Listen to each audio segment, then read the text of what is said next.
From the station that's on your side, this is News 12, NBC 26 at 11. Ho, ho, ho, ho, ho, ho! A close call right there. Up to 7 inches of rain in some spots over the weekend, and all that water's got to go somewhere. Tonight we look at the flooding threat along the Savannah River and other streams, and we're going to hear more from that sudden on-the-spot reporter there in McDuffie County.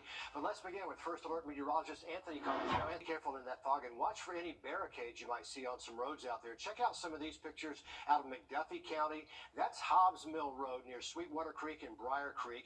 Franklin Palmer was shooting video as the road starts to give way right under his feet. Take a listen. State of the it's even getting even. Oh, ho, ho, ho, ho, ho, ho! Oh, danger! I don't get paid enough for this. Oh, Lord! Yeah, some amazing work right there from Franklin Palmer, and we appreciate him sharing that video with us tonight. He is absolutely right. That part of Hobbs Mill Road completely washed out. You can see his full report on my Facebook page as well as our website. Thanks again to him for sharing. We're on the lookout for possible flooding across the area after a weekend full of rain. Our Taylor Martin spoke with the Savannah Riverkeeper about that threat and what you need to know if you live in an area that's known for flooding. Taylor. Watching, planning, and just letting the rain run its course. That's how Savannah Riverkeeper says you can be ready for rising water along the Savannah River.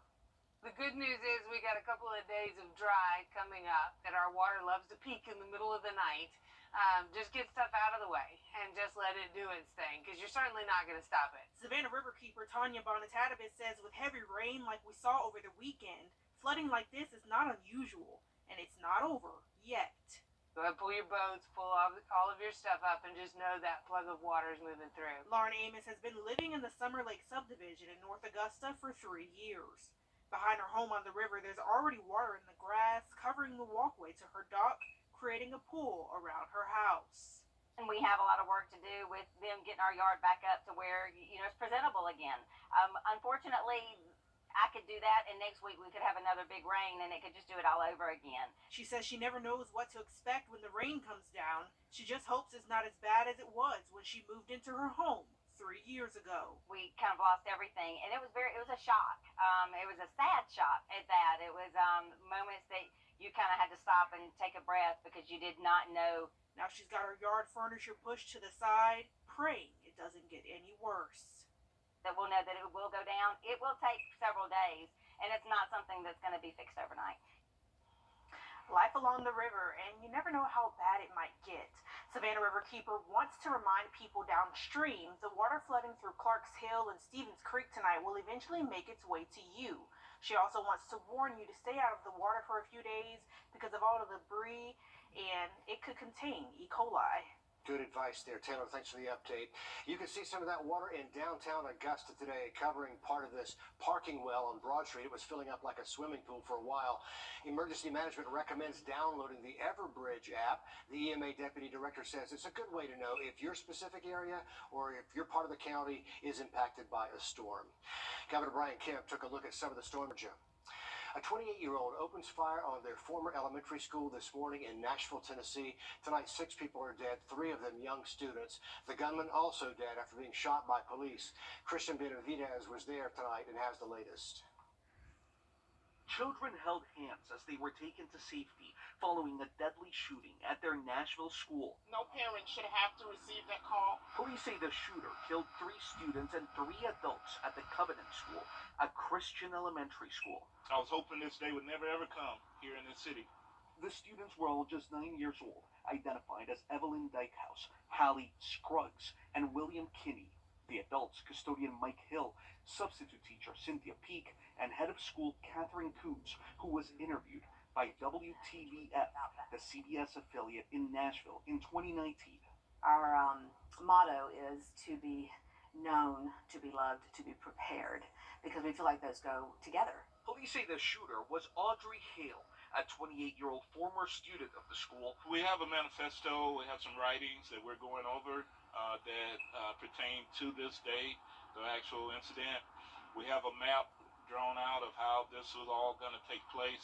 Officials say Hale gained entry by shooting through a door and then was killed by police on the 2nd floor.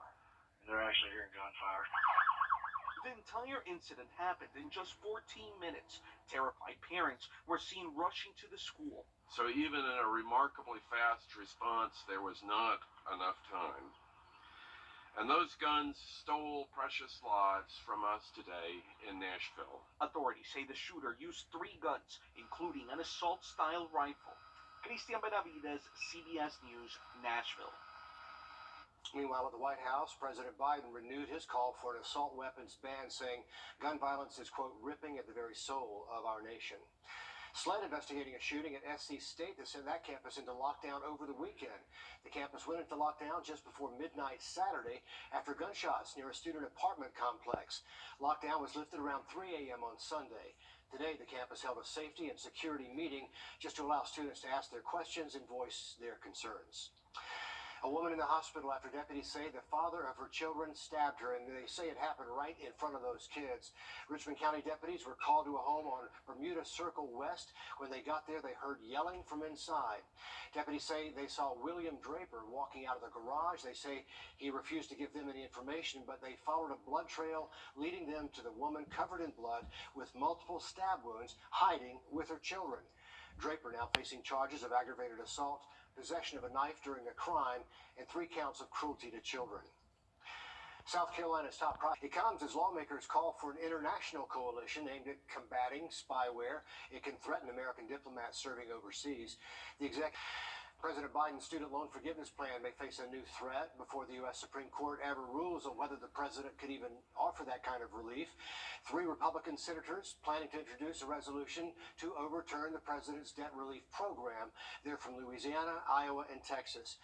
Biden would very likely veto the measure if it does succeed in both chambers of Congress. But that vote would force members of his own party who have not supported the student loan forgiveness program to take a public stand and let people know how they feel. The classroom for these young golfers on the golf course. Tonight, next in sports, Dan tells us about the all-star cast of teachers at this year's Play It Forward Clinic in Augusta. Sports brought to you by the Hawk Law Group. Good evening, everyone. People of all ages gathered at First Tee Augusta this evening to take in the sights, learn a few things, and most importantly, have fun at the 2nd annual Bank of America Play It Forward Golf Clinic. They're so excited. They have, they're like sponges. They want to learn everything, and that gives me a lot of energy, and it's fun to be able to do that. Some of these youngsters from the Boys and Girls Clubs are picking up a golf club for the first time.